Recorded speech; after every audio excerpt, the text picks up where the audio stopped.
आज से 1 महीने बाद हमारे बोर्ड्स के एग्जाम है और हमें अभी यही नहीं पता कि हमारी तैयारी कितनी है, कैसे पढ़ेंगे, क्या करेंगे। भैया क्या हमारे अब पढ़ना शुरू करेंगे तो अब जाके हमारे 90+ परसेंटेज आएगी या नहीं आएगी?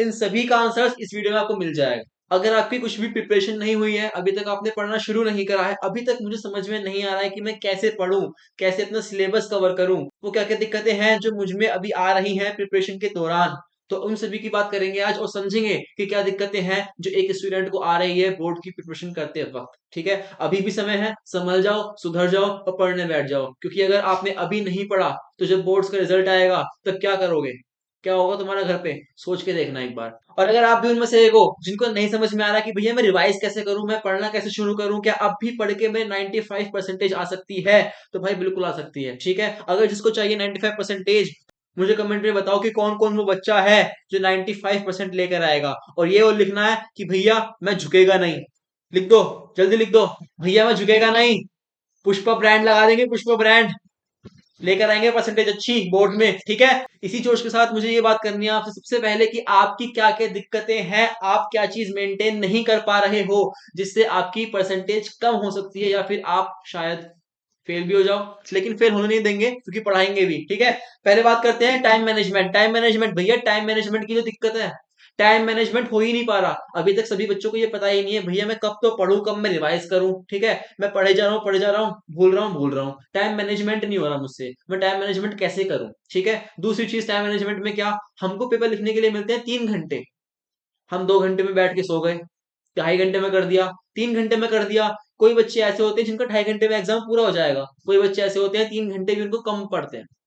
ठीक है, 3 घंटे बैठने के बाद भी सोचते रहते हैं क्या लिखूं क्या लिखूं क्या लिखूं, फिर आप लिख नहीं पाते हैं, शीट आपकी ले लेते हैं। ठीक है, आप लिख लिख कर प्रैक्टिस करो, पहला पॉइंट आपको लिख लिख कर प्रैक्टिस करनी है। जिनको रिवाइज का टाइम नहीं मिल रहा है, सिंपल सिंपल याद करो, लिख कर प्रैक्टिस करो, आपको रिवाइज करने की जरूरत नहीं है।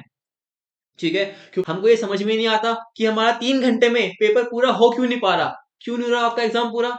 बच्चे करने को 2.5 घंटे में भी कर रहे हैं लेकिन आप 3 घंटे में भी नहीं कर पा रहे, क्यों? टाइम मैनेजमेंट, आपका टाइम मैनेजमेंट बहुत ज्यादा खराब है। इसकी दो वजह हो सकती हैं। पहली वजह क्या, आपको राइटिंग प्रैक्टिस नहीं है, आपने घर पे लिख लिख के नहीं देखा, आपने जो रिवाइज करा उसको लिख के नहीं देखा कि मुझे कैसे लिखना है एग्जाम में।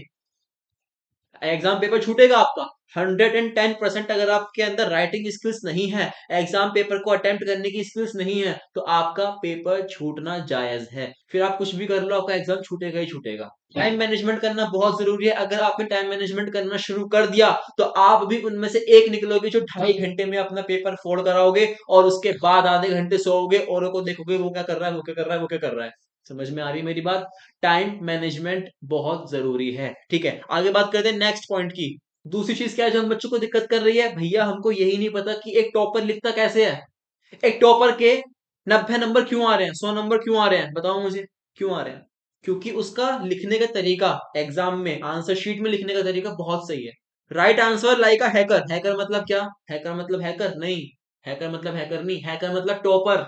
यहाँ पे हम टॉपर की बात कर रहे हैं, हैकर को। ठीक है, समझो मेरी बात। जब भी एक टॉपर आंसर शीट में लिख के आ रहा है आंसर्स को, वो किस तरीके से लिख रहा है जो उसके नंबर अच्छे आ रहे हैं, आप पे क्यों नहीं आ रहे अच्छे नंबर? लिख के तो आप भी आ रहे हो, या तो आपकी राइटिंग खराब है या फिर आपका लिखने का तरीका गंदा है। ठीक है, इन दोनों चीजों को सुधारो। वो कैसे सुधारोगे?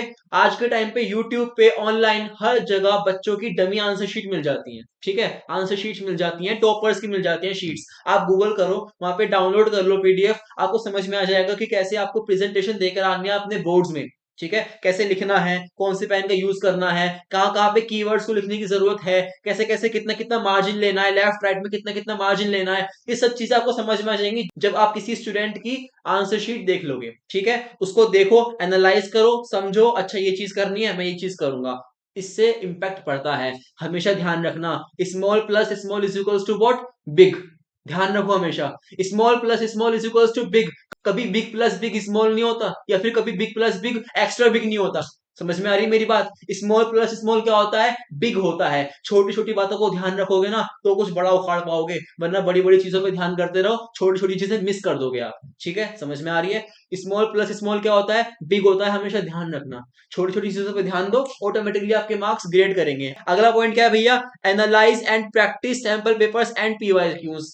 अब आपकी तैयारी हो गई, ठीक है, आपने सब कुछ पढ़ के खत्म कर दिया, अब क्या करोगे, बैठोगे नहीं, रिवाइज करना है। हमेशा ध्यान रखो, जितना अच्छा आप रिवाइज करोगे, जितना ज्यादा आप रिवाइज करोगे, उतने अच्छे नंबर स्कोर करके आओगे। ये मैं नहीं बोल रहा, ये साइंस बोलती है। साइंस क्या बोलती है, अगर आपको कोई भी चीज अपने दिमाग में, अपने बिल्कुल दिमाग के बिल्कुल इंटरनल ब्रेन में उसको फिट करना है, ताकि मैं कभी भी कुछ भी डिलीट ना करूं अपने दिमाग से, तो आपको वो चीज याद करने के लिए, बुक्स को याद करने के लिए, चैप्टर्स को याद करने के लिए कम से कम 4 से 5 बार पढ़ना पड़ता है। लेकिन मैं बोल रहा हूं, अगर आप एक बार चैप्टर को याद कर रहे हो, चैप्टर याद करने के बाद अगर आपने उसको एक बार राइटिंग करके देख लिया, मतलब लिख के देख लिया, प्रैक्टिस करके देख लिया, तो आपको वो 5 5 बार याद करने की जरूरत नहीं पड़ेगी। क्यों? क्योंकि अभी अभी मैंने फ्रेश फ्रेश याद करा है, और फ्रेश फ्रेश याद करने के बाद ही मैं उसमें लिख के देख लूंगा। इससे बहुत अच्छी हमारी मेमोरी पावर बढ़ जाती है।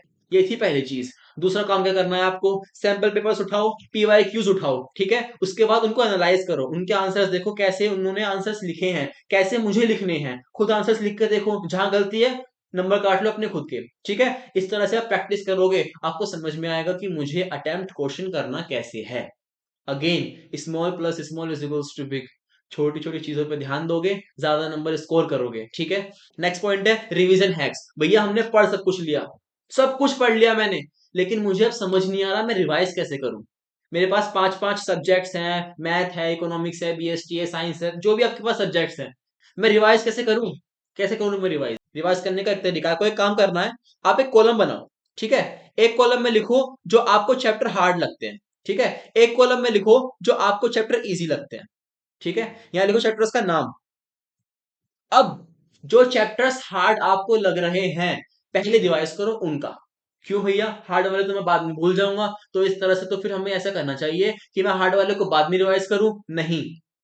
इसकी वजह सुनो, अगर आप हार्ड वाले को पहले रिवाइज कर लोगे, तो आप बाद में दोबारा फिर रिवाइज कर सकते हो। सपोज करो आपने आज चैप्टर नंबर 1 आपको हार्ड लगता है, आपने आज वो रिवाइज कर लिया, आप 10 दिन बाद उसको दोबारा से रिकॉल कर सकते हो, रिवाइज कर सकते हो। लेकिन अगर आपने at the end of the movement आपने हार्ड चैप्टर्स को रिवाइज करा, तो मेरे भाई तुम इजी वाला भी भूल जाओगे। क्यों? आपको हार्ड समझ में नहीं आएगा, तो आप डिप्रेशन में आके, एंजाइटी में होके, कंफ्यूज होके इजी वाला भी टॉपिक भूल जाओगे। इससे अच्छा है पहले आप हार्ड वाले को रिवाइज करना शुरू करो। अब ऐसा नहीं है कि पूरे दिन आप हार्ड चैप्टर रिवाइज कर रहे हो, नहीं, टाइम स्लॉट्स बांट लो। आधा घंटा मैं इस वाले चैप्टर को करूंगा, वो हार्ड है, सपोज करो आपने 1 घंटा करना है इसको रिवाइज, आपने 1 घंटा करना है इसको रिवाइज, ठीक है। पहले हार्ड करा, और हार्ड करते करते क्या होता है, नींद आती है, नींद आती है, नींद आती है। जब भी नींद आए थोड़ा सा पानी पियो, नींद जाग जाएगी, ठीक है, नींद नहीं आएगी फिर। और उसके बाद इजी वाला करने बैठ जाओ। ये ट्रिक बहुत इफेक्टिव है, करके देखना एक बार, और अगर आपको अच्छी लगे